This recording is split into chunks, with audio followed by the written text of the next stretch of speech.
Factory tours are not for everyone as it can be quite technical, but this one definitely drew a lot of interest simply because it's about candy and living comforts. And so an unexpected large number of guests showed up when American Chamber of Commerce Thailand organized a visit to two companies, Jelly Belly and Emerson in Rayong. The attendants included Cham members, the Pattaya City Expats Club, some members from the Pattaya International Ladies Club, and past District Governor of Rotary Club Peter Malhotra. Hello, this is Sue for PMTV. Today we're joining the American Chamber of Commerce in Thailand on a visit to two major international factories. One is Jelly Belly and the other one is Emerson Electric. Right now we just arrived at the Jelly Belly plant. So if you have a sweet tooth and you would like to know how these yummy little things are produced, just follow me on this little tour. Welcoming the guests at the Jelly Belly were the happy father and daughter, the fifth generation candy maker Herman G. Rowland Jr., the managing director, and Christy Rowland, the purchasing manager. With its headquarters in Fairfield, California, another plant in Chicago, and distribution center and warehouse in Pleasant Prairie, Wisconsin, Jelly Belly now produces 34 million pounds of jelly beans per year, in addition to assorted gummy, licorice, candy corn, and chocolate candies. By 2006, the company was struggling to produce enough jelly beans to satisfy the US and international demands, and was ready to build a plant abroad. Thus, by late 2008, a 50,000 square foot plant in Thailand was born. Herman said they had spent a year looking around the world for the right location, after which his father, Herman Rowland Sr., took a trip out to Thailand and finally decided that this is the place. For many good reasons, including the fact that they are so near to their main ingredients, especially tapioca. The Thailand facility supplies customers in at least 35 countries outside the United States and help Jelly Belly to better serve Europe and reach emerging growth markets in China, India, and the Middle East. On average, it takes 7 to 8 days to birth a jelly bean, and it can take up to 21 days to achieve perfection for some flavors. The production process involves 4 stages, plus packaging. These are cooking, molding, panning, and finishing. The humid climate in Thailand does affect the production, ingredient storage, and packing. Herman said it was important to regulate the temperature and the humidity inside the plant, as well as during shipping. The Thai factory was designed with more insulation and different AC units than US facilities to protect the beans from the climate. Currently, the Jelly Belly Thailand facility employs about 100 local employees and 4 expats, and the future looks promising. Plans are in the works to hit its 5 million pound goal in 2010, and the production facility size in 2011 will be about 150,000 square feet. If you think these candies are only for export, Rowland has good news for you, and here's our little chat. I'm now standing with Mr. Herman Rowland Jr., the Managing Director of Jelly Belly Thailand. Hi.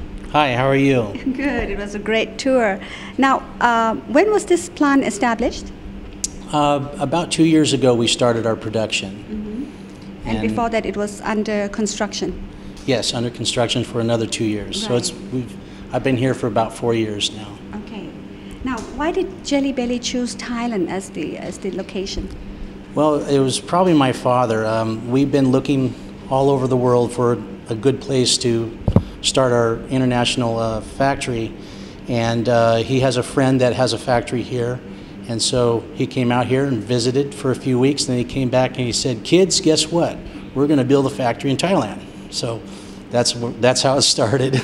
And what are the factors? Why did he want to choose Thailand? Is there any real, Well, they do have the ingredients we need, and they've got good sugar here and syrup and a lot of happy faces and a lot of people that really like to work hard. So it's a great place. Right. So you get your ingredients mainly from Thailand, or you import some?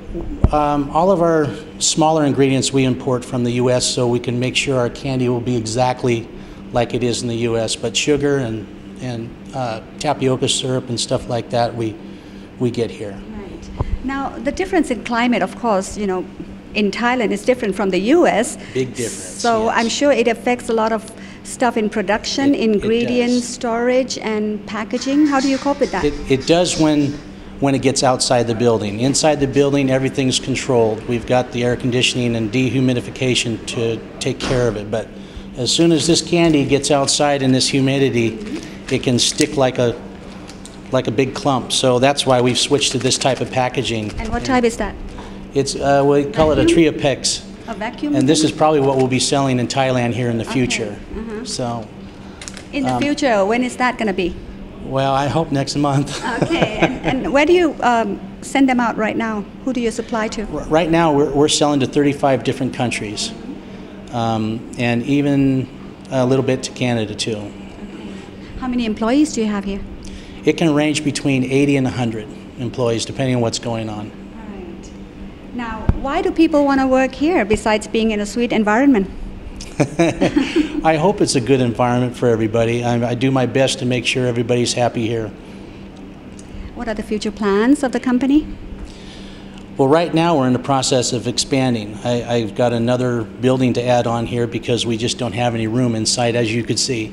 It was very crowded in there. So we're growing, and that's a good thing. So we're looking forward to it. Right, and all the best. All right, thank you.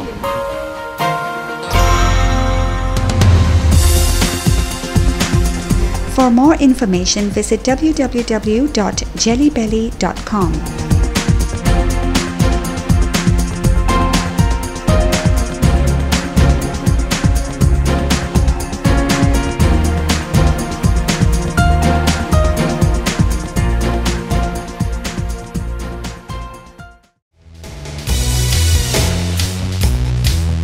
We're now at Emerson plant. If you want to know how climate control compressors are made, this is the place to be. Just follow us.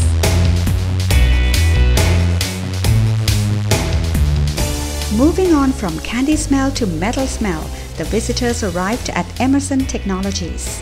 On hand to educate the visitors on the state-of-the-art scroll compressors were Bruce Hoppy, Mike Temperages, Rungracha Kenvithi or Kun Ann, and their dedicated staff.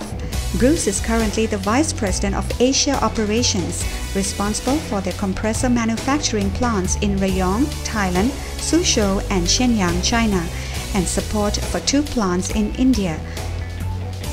Mike Temperages is the Managing Director of the Rayong plant.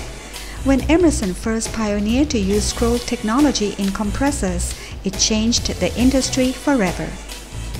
To date, Copeland scroll technology remains at the forefront for air conditioning and refrigeration applications with its superior efficiency, proven reliability, and easy installation.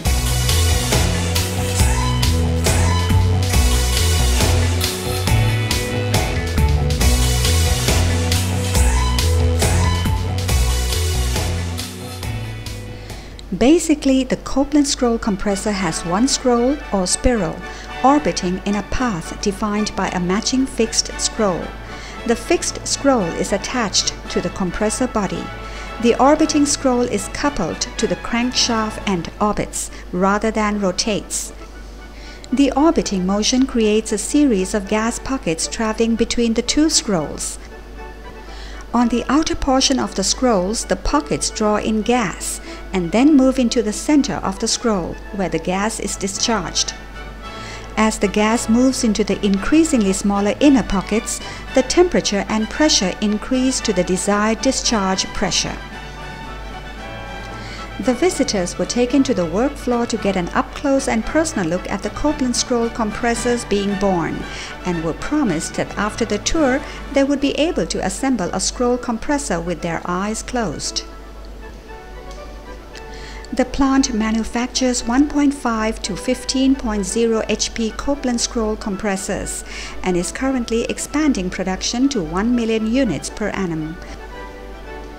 It supports customers in Asia, Europe, and the Americas.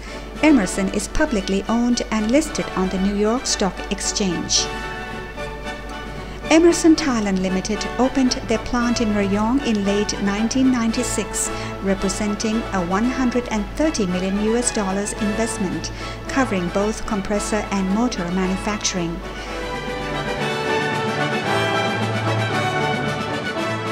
I'm sitting with Mike Temperages, the new not so new anymore, the managing director of Emerson. Hello, Mike. Hello. How long have you been the MD here? It'll be 2 years coming up in December. Okay. What has been some of your major achievements so far?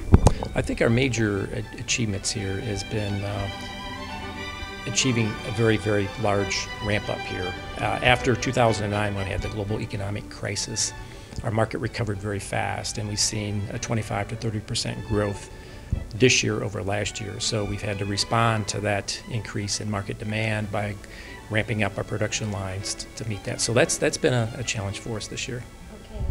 Okay. Coming back to the compressors, tell us all we need to know briefly about compressors. Okay. Well, there's many parts that go into a compressor, and some of those are produced in America. Some of them are produced locally here, and some are parts that are imported from China. So we have a fairly complex supply chain, and our challenge is our customers want this product in 2 weeks or less. So we've had to develop a strategy that can serve that by not relying so much on taking 9 weeks, but be able to have the parts here when we need to build them, because we can turn around and build a compressor in less than 2 days. How many compressors do you produce in a day? Our business is somewhat seasonal, but on average this year we're probably producing between 3,500 to 4,000 compressors a day. How many employees do you have here? Currently our employment level is around 800 employees. Okay. Now, where do these compressors go? You export them to?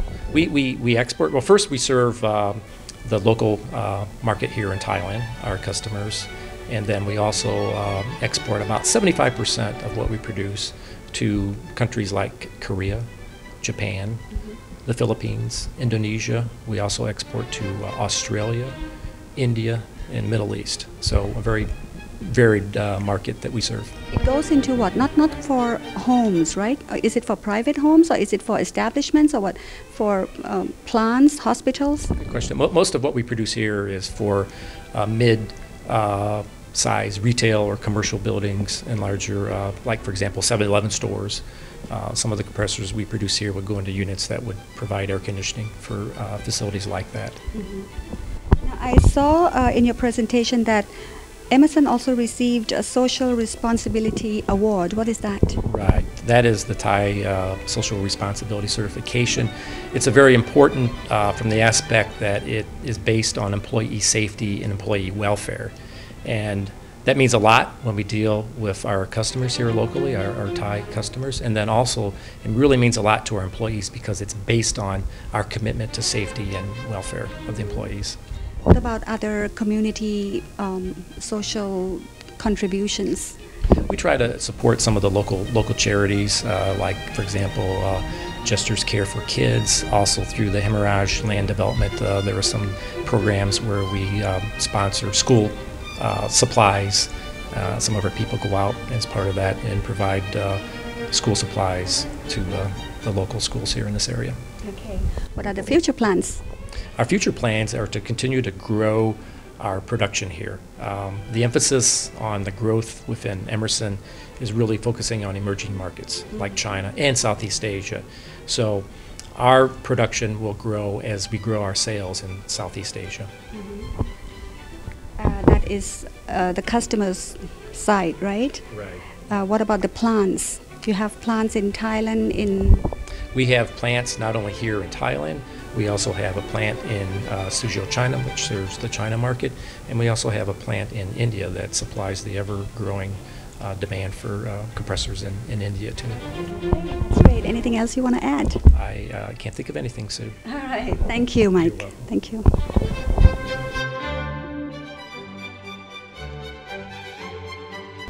For more information on Emerson Climate Technologies and the wide range of other Emerson products and services, visit www.emerson.com.